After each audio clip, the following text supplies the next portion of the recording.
Bien, antes que nada, muy buenas tardes tengan todos y cada uno de ustedes. Bienvenidos a nuestro archivo histórico Pablo L. Martínez. Digo nuestro archivo porque al final de cuentas es de todos.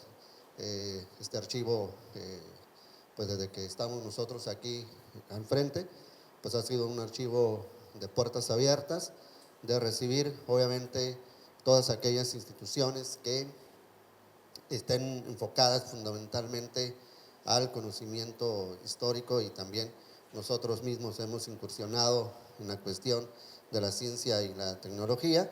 Y bueno, pues el día de hoy les damos la cordial bienvenida a este conversatorio titulado Impacto Migratorio en la Media Península, un acercamiento a la sociedad, la cultura y la ciencia extranjera.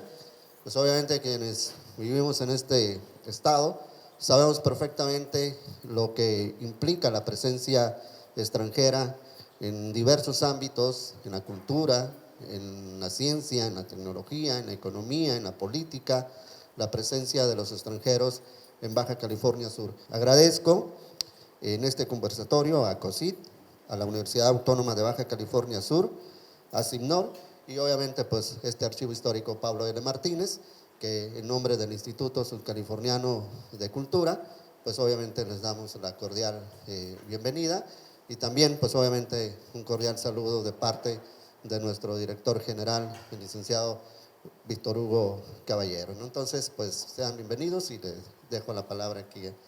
Vamos a hablar ahora del tema de migración, un tema súper importante porque implica muchos efectos a donde llegan los migrantes y muchos efectos de donde salen. Hay razones diversas para que se dé la migración y pues qué magnífica idea de abordar este tema. Entonces ya Cintia se encargó de invitar a expertos de diferentes áreas porque las ciencias ya no pueden ser absolutas, es la interacción de muchas ciencias para tener un entendimiento mejor de lo que pasa. Entonces, impacto migratorio en la media península. Y ahí nos estamos circunscribiendo a nuestro estado. Ahora temporalmente un acercamiento a la sociedad, la cultura y la ciencia extranjera. Y esto es principalmente las migraciones que se dieron durante los siglos 19 y 20. Me quedé 19 y 20 porque viene con número romano y tuve que recordar mis tiempos de primaria. Y el impacto en asuntos importantes para nuestra cultura. Pero van a ver cómo a través de las preguntas Cintia une todos esos conocimientos. Entonces, como lo acabo de mencionar, a través de Cintia va a conducir este conversatorio y les damos muchas gracias por su presencia y nuevamente a usted por abrirnos las puertas. Y bueno, la idea es empezar a abrir nuevas preguntas respecto a las migraciones. Decía la doctora Cerrato, las migraciones que han sido dolorosas y que están siendo dolorosas, pero ahora tenemos también una puerta que abrir, que es esas migraciones que favorecieron cultural, social, científicamente un estado que efectivamente fue formado básicamente con las contribuciones de genéticas lejanas, llamémosle así. Entonces, yo quiero empezar con la doctora Cristina. No le voy a decir doctora, aquí nos vamos a decir, todos somos, en este sentido no perdemos mucho tiempo en títulos nobiliarios porque ya sabemos que estamos hablando con grandes personalidades. ¿A qué nos referimos, Cristina, cuando hablamos de migración y cuáles crees que fueron las principales motivaciones para la inmigración hacia Baja California Sur? Esto particularmente estamos asomándonos a los siglos XIX y XX, los jóvenes que están en la historia tomen nota. Bueno, antes que nada, pues celebro este tipo de eventos, sobre todo de instituciones que permiten precisamente aperturar nuevas preguntas en la escena académica. Y a mí me gustaría sobre todo iniciar diciendo que la migración pues es algo inherente a la sociedad misma. La migración no es algo nuevo, siempre ha estado presente, pues ahora sí que desde tiempos remotos, y sería interesante introducir un concepto de migración que tiene que ver con básicamente un cambio de residencia, pero que haya una intención de residencia. Esto lo estoy explicando porque eventualmente cuando estemos hablando un poquito del siglo XX a lo mejor se podría confundir con turismo, pero eso ahorita no nos compete. Como decía una de las colegas al inicio de este conversatorio, la migración tiene, digamos, motivaciones distintas, tiene que ver con motivaciones económicas, que son las que mayormente vamos a hablar, que suceden en el siglo XIX. También tiene tristemente motivaciones pues de violencia, actualmente tiene motivaciones ecológicas. Entonces, es importante decir estos conceptos para ver el trazo por la historia precisamente de nuestro país. Y el punto de partida será el siglo XIX. ¿Por qué el siglo XIX cuando empezamos a hablar de migración? Porque pues de alguna manera inicia el periodo independiente de nuestro país como nación, y además un punto importante es que comienzan todas estas leyes un poco de regulación.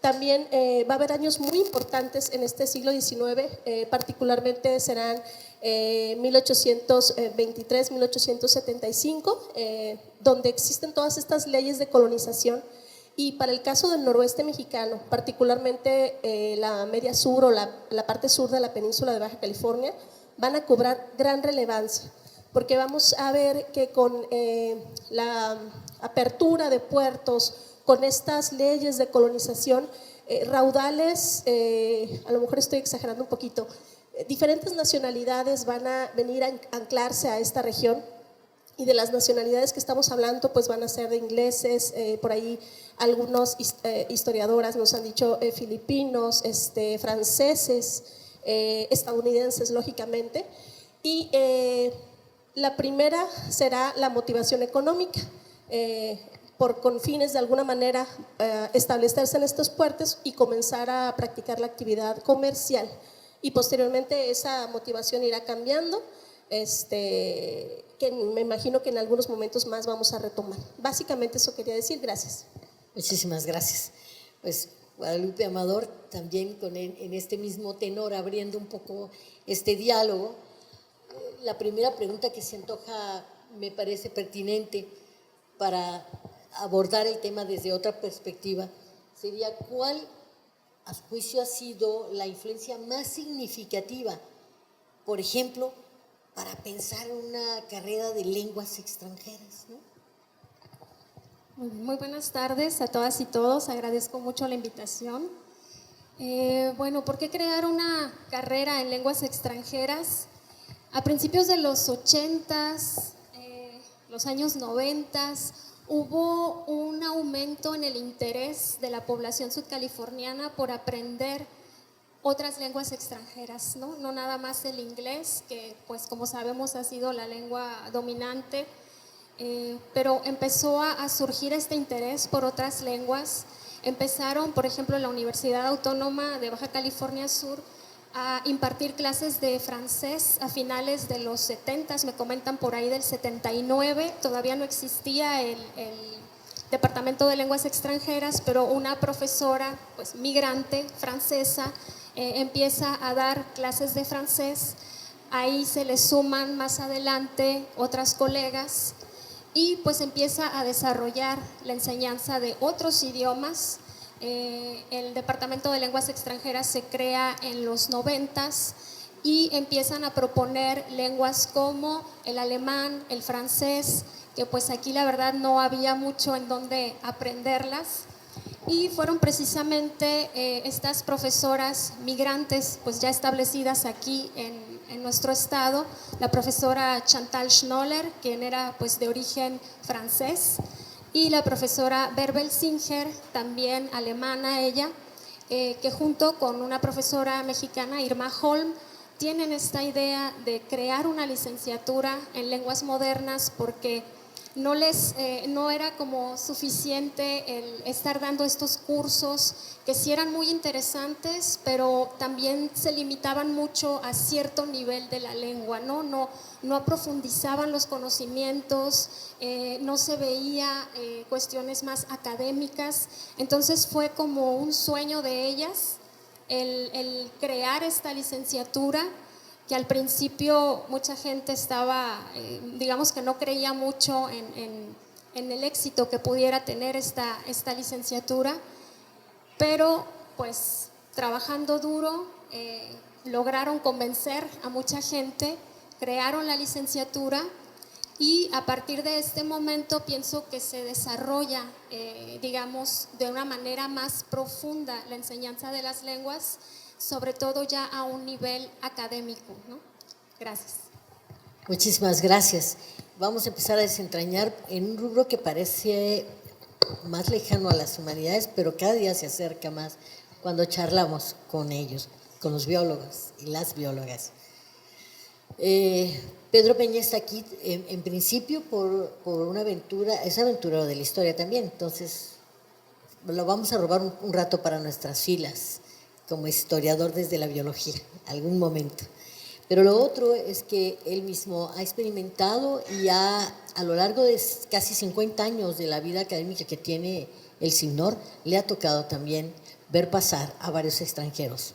La primera pregunta sería, ¿cuál pudiese ser? ¿Por qué Baja California Sur? Esa es la pregunta personal casi.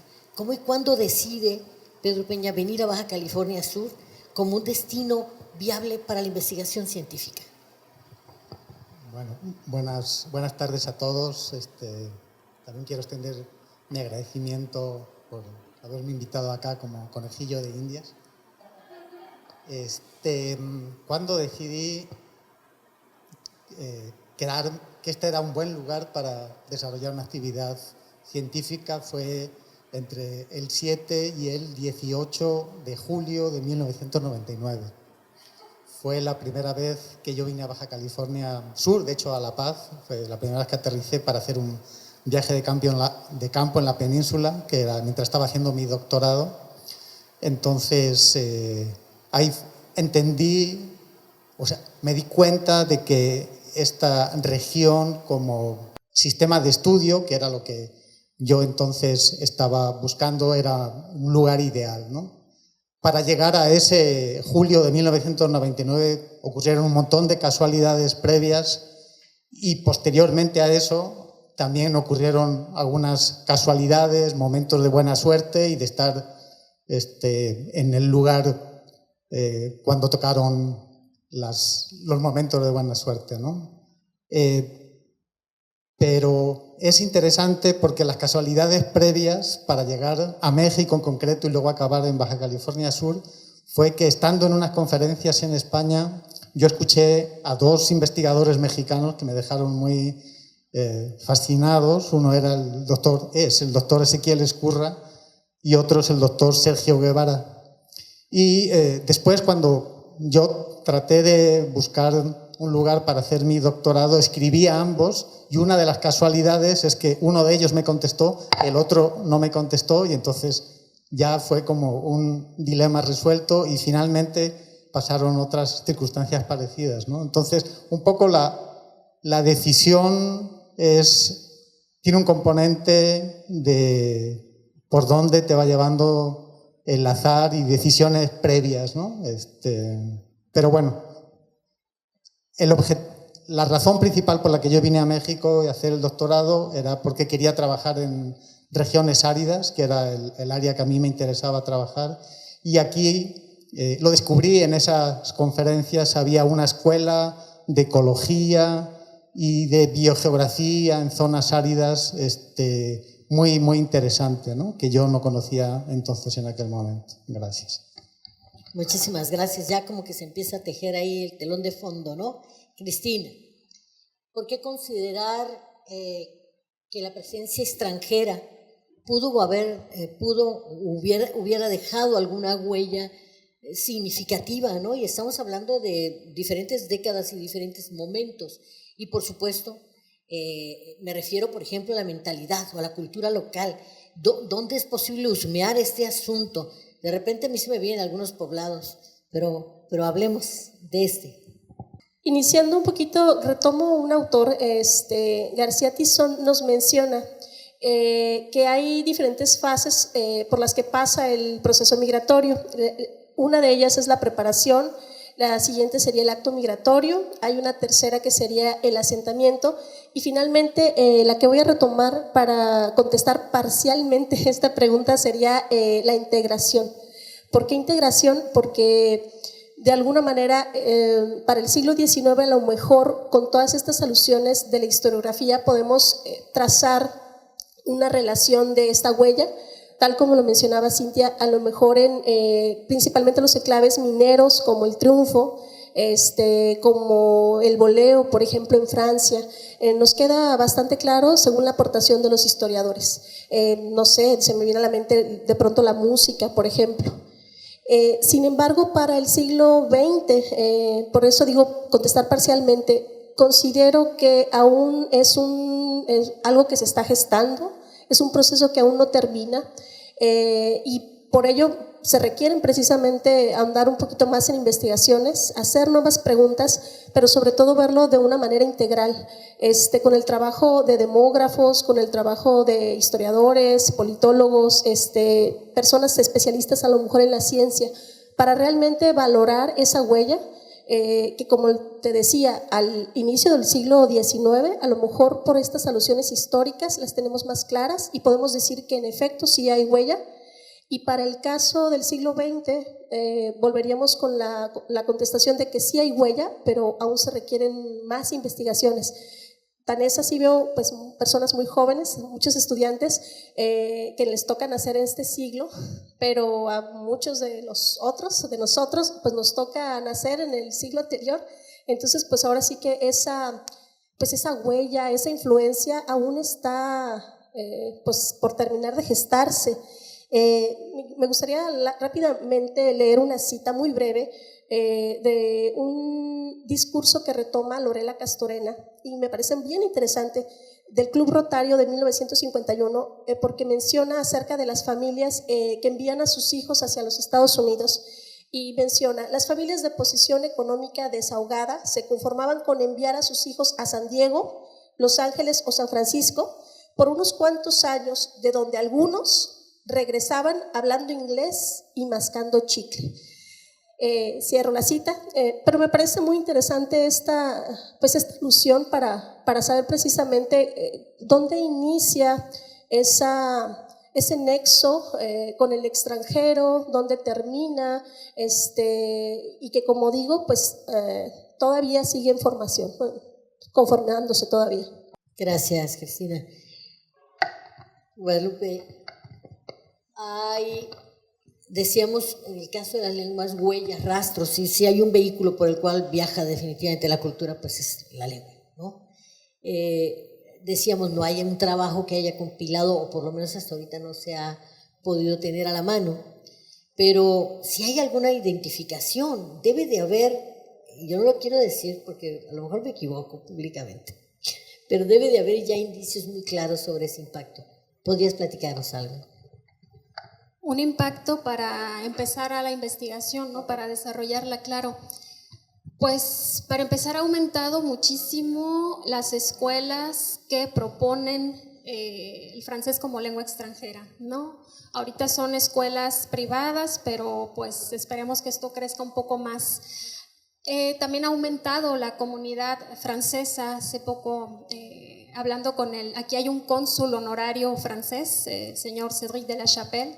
Él me contó que hay alrededor de 800, 900 personas que él tiene, digamos, en el radar aquí identificadas, que vienen de Francia, están comunicados, por ahí tienen un grupo de WhatsApp en donde comunican. Hay eventos culturales que se han estado realizando en el estado. Por ejemplo, a mí me llamó mucho la atención ver, hace algunos años empezaron a realizar el 21 de junio la fiesta de la música, ahí en Los Cabos. La fiesta de la música pues es una tradición que se hace a nivel internacional, en donde pues celebran música de todas partes del mundo, pero como yo estudié la cultura francesa, digamos que los franceses se adjudican esta creación del Día de la Música, ¿no? Y me llamó mucho la atención porque el cartel de este año dice Fête de la Musique en francés, ¿no? La fiesta de la música. Entonces dije, por ahí pues ha de haber alguien que está influyendo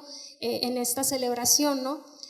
También el cónsul de Francia me dice que todos los martes la comunidad ahí de Los Cabos practica un deporte típico francés que se llama la pétanque. La pétanque son como son unas bolas así de acero que lanzan y bueno, tienen que buscarlo ahí en Google para que vean de qué se trata, ¿no? Porque sí es algo pues muy diferente a los deportes que se practican aquí en México, ¿no?